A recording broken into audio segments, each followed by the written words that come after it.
Good morning to everybody, and especially the students of Advanced Private International Law.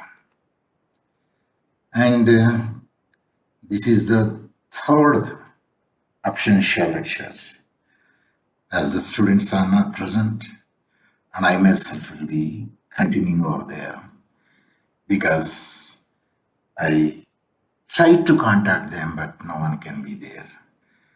And if one of them be available, then naturally that I will hold him and see that you should participate in my Cisco WebEx platform. So in this class that I would like to deal the conceptual things like the Lex Fori and Lex Lucy and other connecting factors. There are two main exceptions to the rule of characterization that is to be made on the basis of Lex Fori. Lex Citus applicable to either movable or immovable property where the property is situated over there. Lex loci contractus, it is applicable in case of the contract by correspondence and where the contract is going on. And if you are present over there, then I definitely would have to ask each one the conceptual definitions. And if you are not in a position to give the answer to it, then I would ready to give the answer to them. But anyway, that let us see that whether the day will come where we can participate in my virtual class. And this is very much beneficial. You can see number of times and watch till you will get the total conceptual idea. Let us see the meaning and definition. The theory of the Lex Fori in the sense of Lex of the form, which was first proposed by the German and French writers Cahan and Bartin in the 1890s. It is a prevailing theory which has been adapted and implemented by the English courts as well. In Lex Fori theory or the law of the forum is a way to tackle the problem of the characterization. The theory of characterization regulated the problem of the conflict of laws. The theory of the characterization allows a court to choose which law will be applicable in a particular issue until and unless the same is settled with, it will be impossible to apply the appropriate conflict of laws. The theory suggests that a particular issue should be characterized in accordance with the own domestic laws, both laws which are applicable as well as the foreign rules in accordance with their nearest and the closest domestic law. When a case comes to the court, the court applies the domestic laws if the element involves the domestic. However, when the foreign element like a domicile are involved, the court must consider three main things. What are they? Let us see. Whether the particular court has a jurisdiction to try the case, that is a jurisdiction number one. Number two, characterization of the issues in the sense which type of the issues are there. Is it a family issue? Is it a tort issue? It is a dissidence issue? Is it a partition issue? And it is a property issue. And how we can divide it. Choice of law to be applied in the issues so categorized. So what are the choice of law could be applied over there? So generally, in the Lux forum, it is the procedural law of that forum could be applied. But when you come to the matter of the substantial law, it depends on how the party will be going to get the justification, and such law can be applied. Either the forum or the other country law could be taken as it is and applied in the situation. Usually, the court which takes the jurisdiction tries the case in accordance with its own domestic laws, unless the party object to it or there is a foreign element involved. In view of the court, it is in their interest to have their own law applied, since, according to the better law approach, the formula's law is deemed to be the better. So that was the contention. The argument of Britain in favor of the Lex Fori, their theory that the courts as well as the judge bound by oath. Yes, it will be decided which one is the useful to the society. So, where we are? Yeah, the argument of the Britain in favor of the Lex Fori theory is that the court as well as the judges are bound by oath to the duties of their own legal system, and no one can else and can be therefore only be administered same. The choice of law shall simply be the one which guides the matter of the courts of jurisdiction, so that no ambiguity arises as to which forum laws should be applied. In case there is no corresponding law in the Lex Fori, the court must apply rules of similar law which exist in its jurisdiction. So it depends upon the nature of the case. Exception to the Lex Fori theory. There are two main exceptions to the rule of characterization that is to be made on the basis of the Lex Fori. Lex situs, applicable to either movable or immovable property. Lex loci contractus, it is applicable in case of the contract by the correspondence or in writing. The reasoning behind both of these is that this rule would best subserve the security of the transactions affecting the property virgule contract. Problem associated. Even though the theory of Lex Fori seeks to settle the issue of the conflict of laws, there are certain issues and objections associated with the theory.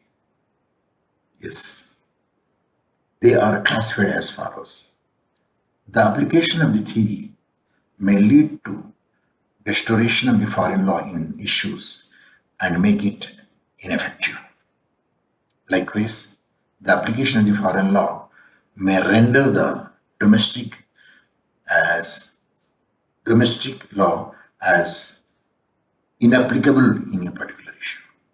The theory does not work when the foreign law has no resemblance with the domestic law. That is true. For example, the grounds of the divorce applicable to Hindus according to the Hindus Marriage Act 1955 in India may differ from the grounds of the divorce applicable in a foreign land, say France. Definitely. The grounds are different over there. Application of Lex Fori may be lead to misunderstanding of a foreign law apply, as it is in a case where it would originally not to be applicable. Lastly, the proponents of the Lex Fori theory seems to suggest that it is the facts alone which have to be classified, but this is not so. It is facts which are presented in the light of a foreign law. Let us see the one of the case law. Oden versus Oden. It is a very classical case law. Facts. The Frenchman, the defendant, married an English woman, the plaintiff in England. However, he did not obtain the consent of his parents before marriage. According to the French law, there is a rule which requires the parental consent to the marriage. Hence, by decree of the French court, this marriage was annulled because such condition is not fulfilled, the consent condition. On the ground that the consent of the parents as required by the French law had not been obtained, The defendant subsequently married a French woman in France. Later, the plaintiff filed a suit in England for the dissolution of her marriage with the defendant on the ground of his adultery and desertion. I don't know how far it will be a good ground to say that it is adultery, and unless until the first marriage is a valid marriage, and that time we can say adultery. If the first marriage will not be a valid, but again he will marry to another person with no proper law, then we can say it is amount to the adultery and ground for the dissolution of her marriage. Let us see the English courts applied the English conflict rules by stating the place of the celebration of the marriage in England. After considering the French requirement as a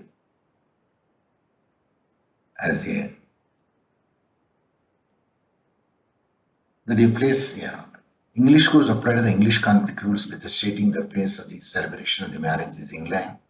After considering the French requirement as a matter of the forum, the court had thus the French law requiring the parental consent as invalid and upheld the validity of the marriage.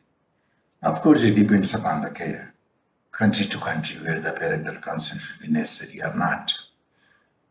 For instance, if you take it in Hindu Marriage Act, yes, it is needed, but later on, if the bride and bridegroom crosses the age limit, then they need not the consent. However, a French court, while deciding on the validity of the same marriage, applied the French conflict rules. While defining the necessity of the parental consent to marry, the court declared the marriage is null. Of course, as per the norms, it will make it out whether it is null or not. So, as per the prevailing law is there, it is a null. Issues. The issue in case where the nullity of marriage or bigamy, irregularity of French law, jurisdiction of the case, conflict of laws. In the present case, both England and France had some conflict rules regarding the place of the celebration of the marriage and parties' domicile. Nonetheless, the result was different due to the difference in the definition of the issues. The challenges of the definition, defining and classifying the issue, as well as a connecting factor is called the characterization. Judgment, let us see how it can be made. The lex loci contractus must prevail. Good. The marriage later contracted by the defendant was bigamous and must be annulled. So, if the later marriage, which is said to be the bigamous, then it should be annulled. Then let us see the re. I repeat, re. Berchtold. Berchtold, if I not be mistaken. Facts. A Hungarian man died. A Hungarian man died, leaving behind his will, which dealt with his estate in England. By that will, he advised and bequeathed all his freehold estate and all other his real estate and all his personal estate in the United Kingdom to his trustee upon trust for sale and conversion. He was domiciled in Hungary, and hence by the English laws, intestacy concerning the movable properties, the law of domicile will be applicable. That is Hungary. So here the domicile is Hungary. Now the issues were the conflict of laws for the land devised on true for sale, lex situs, lex domicili. Judgment. The court chose to administer the lex situs the place where the property is situated, to rule as to the determine movable and immovable property, and thus treating the freehold as money. When a person domiciled in a foreign country dies intestate, leaving a interest in the proceeds of this sale of English freehold, which are subject to the trust for the sale, not yet sold, such an interest is immovable, and the succession therefore is to govern by the lex situs. So here the succession will be governed by the lex situs where the property is situated over there. So the domicile is a very important factor it plays over there before they make any judgment. So this is the some of the points regarding the conceptual idea of the lex loci and lex fori. If the students are present in my virtual class, I would have to ask the conceptualize one of the doctrines and which will be applicable in the different branch of our studies. But anyway, I wish the students must be very much present, at least in the future classes, so that our virtual class is so impressive and so knowledgeable and easy to understand, easy to grab, we can make it out. So with this, I would like to wind up my today's meeting.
Tanzania.